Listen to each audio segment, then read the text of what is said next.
Teman-teman, selama si Owi itu harus puasa 3 hari berturut-turut nggak makan dan nggak minum, si Owi itu mendapatkan energinya yaitu melalui infus. Jadi dia diinfus di bawah kulit subcutaneous. Jadi karena memang bukan kondisi emergensi, jadi nggak perlu ke vena, dan ini tujuannya supaya diserap pelan-pelan oleh tubuh ya.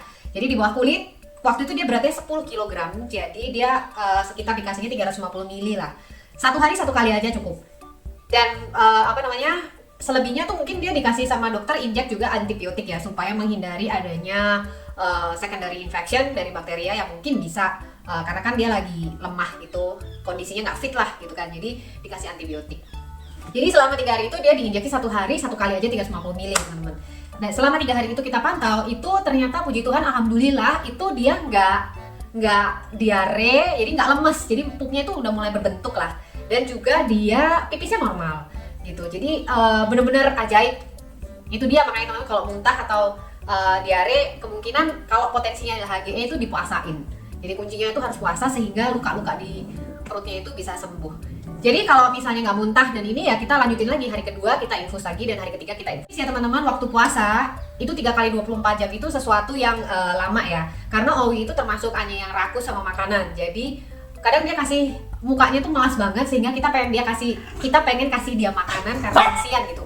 3 hari nggak makan sama sekali, nggak ada makanan yang masuk mulutnya, tapi sebenarnya dia lapar tapi nggak boleh makan gitu loh. Jadi teman-teman, tipsnya kalau dia puasa jangan disuruh puasa, bener-bener puasa misalnya nggak makan dan minum, bener-bener jangan dikasih makan dan minum, karena sebenarnya dengan diinfus di bawah kulit itu dia udah cukup mendapatkan cairan pengganti tubuh atau ya energinya dari situlah gitu, elektrolit dalam cairan itu. Jadi jangan lemah hati terus nggak tega terus kita kasih cemilan. Jadi benar-benar kalau puasa disuruh 1 hari ya 1 hari, 2 hari ya 2 hari, 3 hari ya 3 hari. Atau mungkin kalau misalnya ternyata masih ini hari keempat ya tetap asal jangan lupa untuk tetap diinfus ya, terus lagi. Setelah 3 hari, jadi kita mulai kasih dia makanan. Kita mulai kasih Owi makanan itu pertama kita kasih wet food. Jadi supaya pencernaannya ini di perutnya kan habis luka ya, kita kasih makannya adalah wet food, dan yang khusus untuk gastro, jadi untuk sakit gastro. Karena dan itu aku ngubah ya, karena makanan dia yang sebelumnya itu lemaknya ternyata tinggi banget. Jadi aku sekarang saya ubah makanannya, aku ganti dengan makanan yang kadar lemaknya lebih rendah gitu.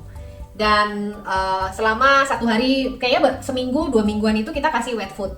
Kemudian setelah itu kita mulai mix dengan dry foodnya, dan juga aku kombinasikan juga dengan aku kasih probiotik ya gitu, dan beberapa vitamin suplemen lainnya lah. Nah HGE ini pencegahannya gimana? Seperti yang kita tadi jelaskan ya, bahwa HGE itu sebenarnya kan penyebabnya masih susah untuk ditentukan dengan pasti, oh ini penyebabnya. Maka untuk pencegahannya kita juga agak sulit menentukan secara spesifik dicegahnya harus seperti apa. Tapi ya mungkin aku bisa share dari pengalaman aku nanganin si Owi yang ngalamin HGE ini. Yang nomor 1 adalah ini teman-teman, jangan kasih makanan-makanan manusia buat si anabul, terutama makanan-makanan manusia yang banyak mengandung bumbu perasa dan MSG, jadi bumbu yang ada rasanya. Makanan-makanan yang mungkin sebenarnya kita pikir nggak apa-apa, tapi itu tidak bisa dicerna dengan baik oleh si anabul kita gitu ya. Nomor 1. Kedua, kalau memang si anjingnya atau kucingnya ini tidak bisa mencerna makanan yang tinggi lemak, maka pilihlah makanan-makanan yang memang berkualitas. 1, kedua juga berimbang. Jadi jangan yang tinggi lemak banget atau terlalu rendah lemak banget. Jadi harus diberikan secara berimbang.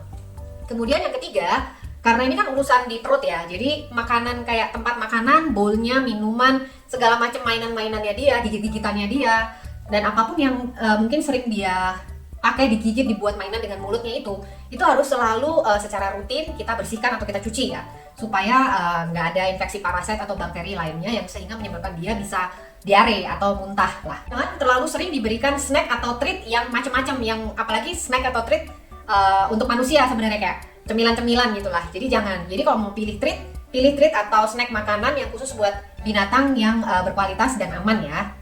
Alright, itu semua ya teman-teman, tidak menakutkan, tapi sebenarnya pada waktu kejadian cukup merepotkan ya, karena memang harus dipuasain dan lain sebagainya. Jadi lebih baik kalau bisa tahu ya dicegah gitu. Oke, itu tadi pengalaman singkat yang aku share, yang aku alami sendiri mengenai HGE yang terjadi baik bisa pada anjing ataupun kucing. Semoga bermanfaat buat teman-teman semuanya, dan sampai jumpa di video berikutnya. Ciao. Miau miau.